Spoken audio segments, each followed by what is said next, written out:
রাসূল বলেছেন কাদাল ফাকরু আইয়াকুনা কুফরা, দারিদ্র মানুষকে কুফরির মধ্যে ঠেলে দেয়। তার নামাজ রোজা থাকে না, আল্লাহ রসুল থাকে না, দরিদ্রের ধর্ম একখানা রুটি, সে তখন পূর্ণিমার চাঁদকে রুটির মতো দেখে। আছেন একটা কবিতা এরকম, পূর্ণিমার চাঁদ যেন ঝলসানো রুটি, তখন তার ধর্ম হয়ে যায় এটা। এই জন্য রাসূলুল্লাহ বলেছেন কাদাল ফাকরু আইয়াকুনা কুফরা। রাসূলুল্লাহর একটা ব্যাংক ছিল, সেই ব্যাংকের নাম ছিল বাইতুল মাল। এই বাইতুল মাল ব্যাংক যেদিন তিনি এর ইনগুরাল সেশন, উদ্বোধনী দিন, আমাদের ব্যাংকগুলি উদ্বোধন করার সময় কত সামিয়ানা, গেট, তরুণ ইত্যাদি করা হয়। রাসূলুল্লাহর ব্যাংক উদ্বোধন করা হলো মসজিদে নববীর ভিতরে, খেজুর গাছের খুঁটি আর খেজুর গাছ, উটের পশম, খেজুর গাছের পাতার মাটি, এই দিয়া ছাদ।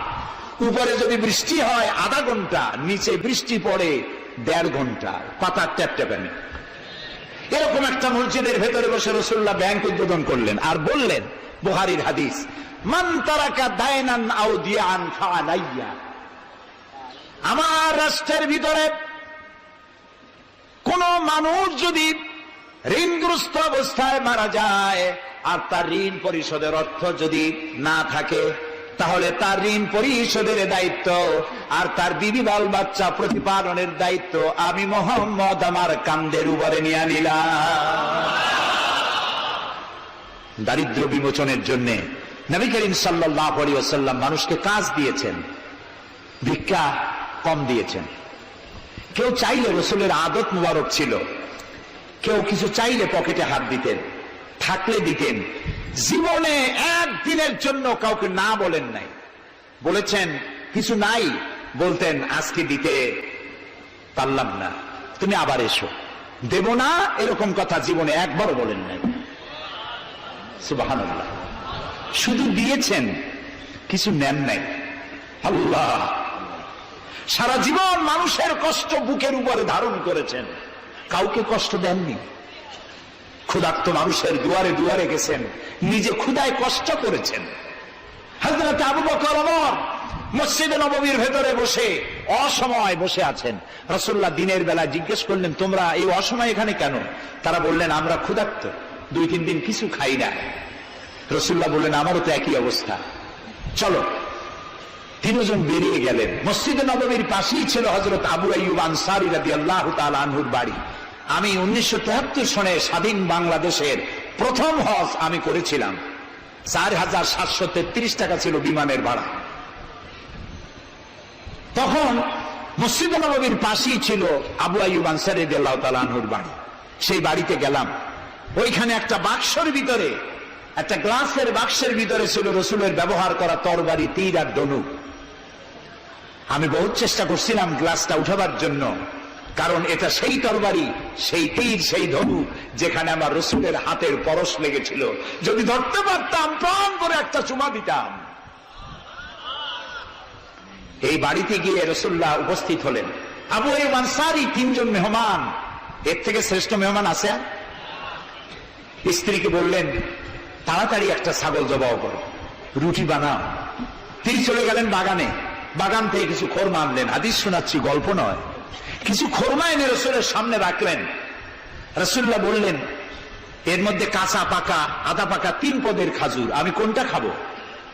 হযরত আবু আইয়ুব বলেন, 3 প্রকারের খেজুরে আপনি হাত দিবেন, কারণ আপনার হাত যে প্রকারের খেজুরের গায়ে লাগবে আমার বাগানে আল্লাহ রাব্বুল আলামিন সেই খেজুরে বরকত দিয়ে দিবে। কিছুক্ষণ পরে রান্না হয়ে গেল, রাসূলের সামনে গোশত আসলো, রুটি আসলো। আল্লাহর নবী খাবারের শুরুতে 2-1টা রুটি আর 2-3টা গোশত টুকরা রুটি দিয়া পেঁচায়া হযরতে আবু আইয়ুব আনসারীর হাতে দিয়া দিলেন। বললেন, আবু আইয়ুব, এই রুটি আর গোশত টুকরা নিয়ে যাও, আমার কলিজার টুকরা মা ফাতেমা গত 3 দিন হলো কিছু খায় নাই। দুনিয়ার মানুষের খাবার পৌঁছায়ছেন, নিজে না খেয়ে থেকেছেন। হযরত আয়েশা বলেছেন, 1 দিন 2 দিন না, মাসের পর মাস রাসূলুল্লাহর স্ত্রীদের ঘরে চুলায় আগুন জ্বলে নাই। হযরত ওমর রাদিয়াল্লাহু তাআলা আনহু রাসূলুল্লাহর ঘরে প্রবেশ করেছেন। এখনো ঘরটা আছে মসজিদে নববীর কোনায়, ছোট্ট ঘরটা, বিশ্বনবীর ঘর। তিনি ঘরের মধ্যে প্রবেশ করে দেখেন রাসূলুল্লাহ শুয়ে আছেন। তারপরে হযরত আবু বকর সালাম করলেন, রাসূলুল্লাহ উঠে বসলেন। হযরত ওমর রাদিয়াল্লাহু তাআলা আনহু বাচ্চা শিশুর মতো বুকে কেঁদে উঠলেন। নবীজি জিজ্ঞেস করলেন, ওমর কাঁদো কেন?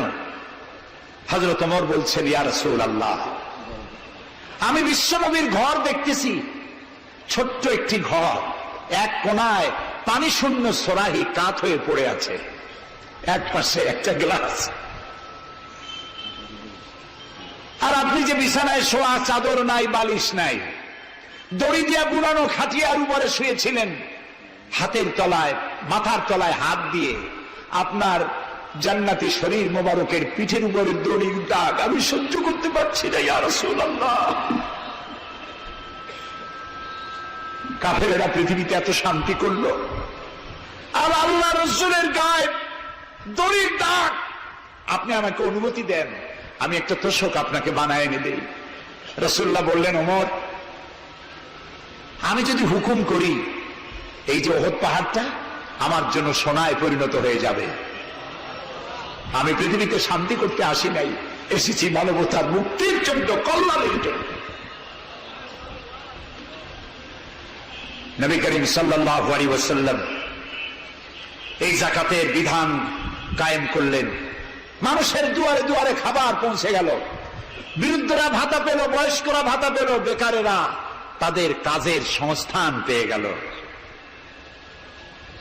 অবস্থা এমন হলো, হযরত ওমর ইবনে আব্দুল আজিজ রাহমাতুল্লাহ আলাইহির সময় যাকাত কে নেবে, যাকাত কে নেবে চিল্লানো হতো, ঢোল বাজানো হতো। একজন লোক পাওয়া যেত না যে যাকাত আমার দরকার।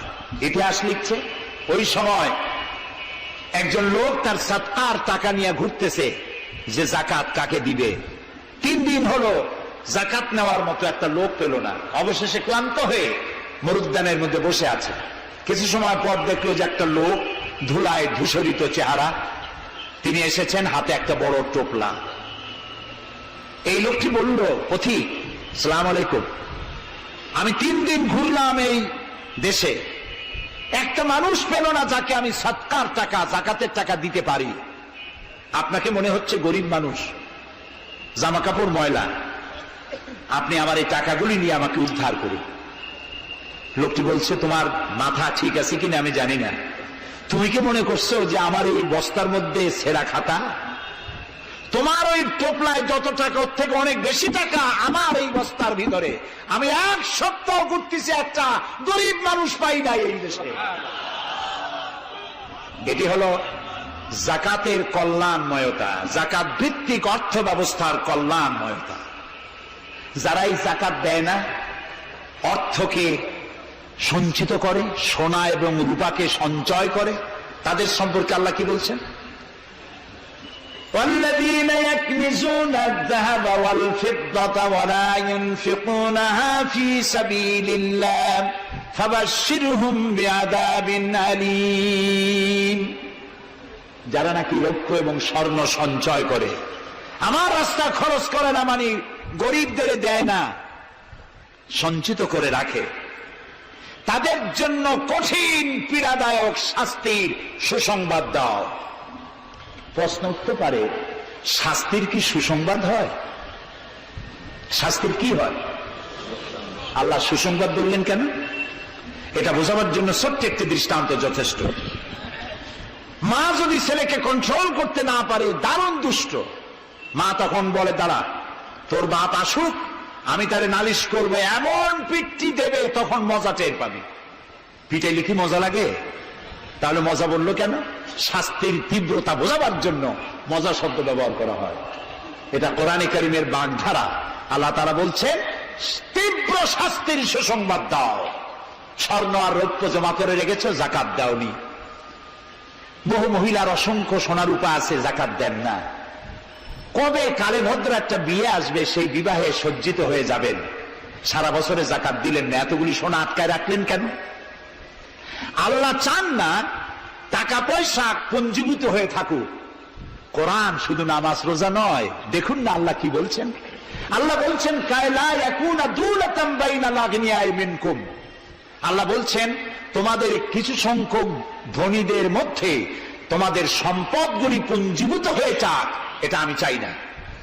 এটা যাকাত, ফিতরা, সাদকা এককালীন দানের মাধ্যমে গোটা জাতির মধ্যে পৌঁছে যাক, তাহলে মানুষের উপকার হবে। সুতরাং 7.5 তোলা নিচ পর্যন্ত যাকাত আপনার না দিলে চলবে। যখন 7.5 তোলা হবে তখনই যাকাত শুরু হবে। যত বেশি হয় গোড়া থেকে শুরু করে সবটা দিতে হবে। 52 তোলা রূপা হলে যাকাত দিতে হবে।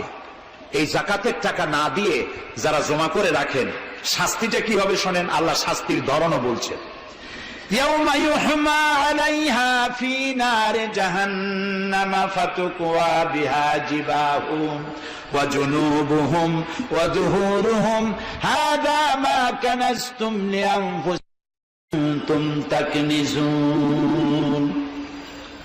এমন একদিন আসবে যখন এই স্বর্ণ আর রৌপ্যকে জাহান্নামের আগুন দিয়ে জ্বালায়া সিল বানানো হবে, আর এই সিলগুলি তোমার কপালে, তোমার পার্শ্ব দেশে, তোমার পৃষ্ঠ দেশে সিল মারা হবে জাহান্নামের আগুন দিয়ে, আর বলা হবে হাদা মা কানাসতুম লিআনফুসিকুম, এই হলো তোমার সেই সব সঞ্চিত সম্পদ যা তুমি সঞ্চয় করে রেখেছিল, আল্লাহর রাস্তায় খরচ করো নাই। রাসূলের কাছে প্রশ্ন হয়েছে, ওয়ায়াসআলুনাকা মাযা ইউনফিকুন, হে রাসূল আপনাকে প্রশ্ন করা হয় যে কি খরচ করব। আল্লাহ তাআলা বলছেন কুলিল আফওয়া, বলুন প্রয়োজনের অতিরিক্ত জিনিস আল্লাহর রাস্তায় খরচ করে দাও। আমরা প্রয়োজনের অতিরিক্তটা ব্যাংকে জমা রাখি, আল্লাহ বলেন খরচ করো। যত খরচ করবে আল্লাহ তত বাড়াই দিবেন। দেখেন না আল্লাহ বাড়ায় কেমনে। আল্লাহরে বিশ্বাস করেন যে আল্লাহ যে বাড়াইতে পারেন, এটাকে বিশ্বাস করেন? এটি তো ইমানের প্রশ্ন। কেউ যদি জবাব দিতে ব্যর্থ হন তাহলে তো কুলক্ষণ। আল্লাহ কি সম্পদ কমানো আর বাড়ানোর মালিক কে? ইয়ামহাকুহুল্লাহুর রিবা ওয়া ইউরবিস সাদাকাত। আল্লাহ তাআলা বলছেন আমি সুদকে ধ্বংস করি আর সাদকাকে বৃদ্ধি করি। হালালে বরকত হয়, হারামে বরকত হয় না। আজ গোটা পৃথিবীতে, শুধু বাংলাদেশে নয়, গোটা বিশ্বে ওয়ার্ল্ড ব্যাংকের দৃষ্টিতে ইসলামী ব্যাংক পৃথিবীতে সব থেকে সফল ব্যাংক। তাও আলহামদুলিল্লাহ কব না। কেন? কারণ হালালে বরকত হয়, হারামে বরকত হবে না। আচ্ছা, কুত্তায় বাচ্চা দেয় কয়টা কম তো? অর্থ ফ্যামিলি প্ল্যানিং দেয়, জনমের মতো হয়। এই কুত্তাগুলি যদি সব বাঁচত তাহলে বরিশাল দিয়ে হাঁটতে পারতেন? কুত্তার জ্বালায় হাঁটতেই পারতেন না। গরুতে, গাভীতে বাছুর দেয় কয়টা বছরে? একটা, মাত্র একটি। আর মুসলমানেরা গরু যা জন্মের খাওয়া খায়, তারপরেও কুত্তা বেশি না গরু বেশি? এই কারণে যেহেতু গরু হালাল তাই গরুতে বরকত, কুত্তা হারাম তাই বরকত নাই। ইসলামী ব্যাংক শুধু ব্যাংকিং সেক্টরে কাজ করে না, জাতির কল্যাণমূলক বহু সংখ্যক কাজ তারা করে থাকে। ইসলামী ব্যাংক হাসপাতাল, ইসলামী ব্যাংক ব্যাংকের জন্য কলেজ, ইসলামী ব্যাংক দিয়ে যখন ডিজাস্টার হয়, দুর্ভিক্ষ হয়, যখন বন্যা হয়, জলোচ্ছ্বাস হয়, লক্ষ কোটি কোটি টাকা তারা দুহাতে বিতরণ করে। হ্যাঁ, অনেক প্রকল্প আছে। মেধাবী ছাত্র, গরিব ছাত্রদেরকে স্টাইপেন্ড দেয়, বিধবা নারীদেরকে কি বলে সেলাই করে, সেলাই মেশিন দেয়। যাকাত আরেকটু বলি, আপনারা বিরক্ত হন না তো? যাকাত আমরা কি করি? বছরে একদিন শাড়ি আর লুঙ্গি কিনে প্রদর্শন করি, এক্সিবিশন। অমুক সাহেব যাকাত দেবেন, আপনারা আসবেন। দলে দলে ফকিররা আসলো, একটা লুঙ্গি আর শাড়ি নিতে গিয়ে পদপিষ্ট হয়ে 5টা 10টা মারা গেল। হয় নাই বাংলাদেশে? এই প্রদর্শনী এক্সিবিশনের কোন মানে নাই।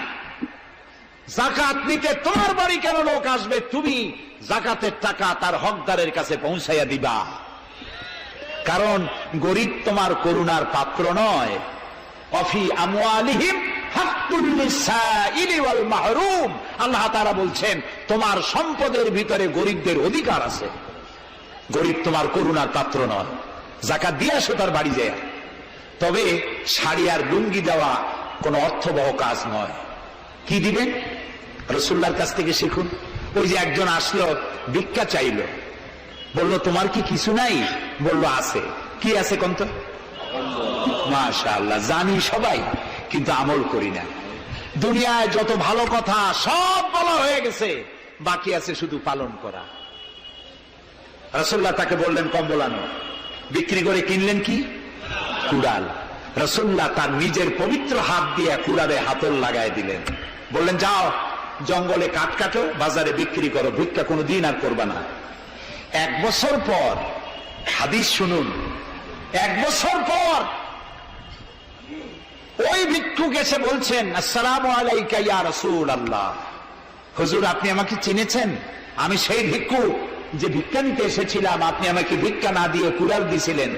কুড়াল দিয়া কাঠ কাটিয়া বাজারে বিক্রি করে আমার কাছে এখন যাকাত দেওয়ার মতো অর্থ জমা হয়ে গেছে। এটার নাম ইসলাম। শুধু নামাজ রোজা জিকির আজগারের জন্য শুধু নয়, নামাজ রোজা জিকির আজগার তো করব, কিন্তু আমার মানুষকে দারিদ্র বিমোচন করতে হবে। সুতরাং যাকাতের টাকা দিয়ে একটা শিক্ষিত বেকার যুবককে একটা কম্পিউটার কিনে দেন, একটা বিধবা মহিলাকে একটা সেলাই মেশিন কিনে দেন, তার সতীত্ব সে বাঁচাতে পারবে। ক্ষুধার জ্বালায় মানুষ যখন অসহনীয় পর্যায়ে চলে যায়, তখন সে দেহ ব্যবসার মতো নিকৃষ্ট পর্যায়েও চলে যায়।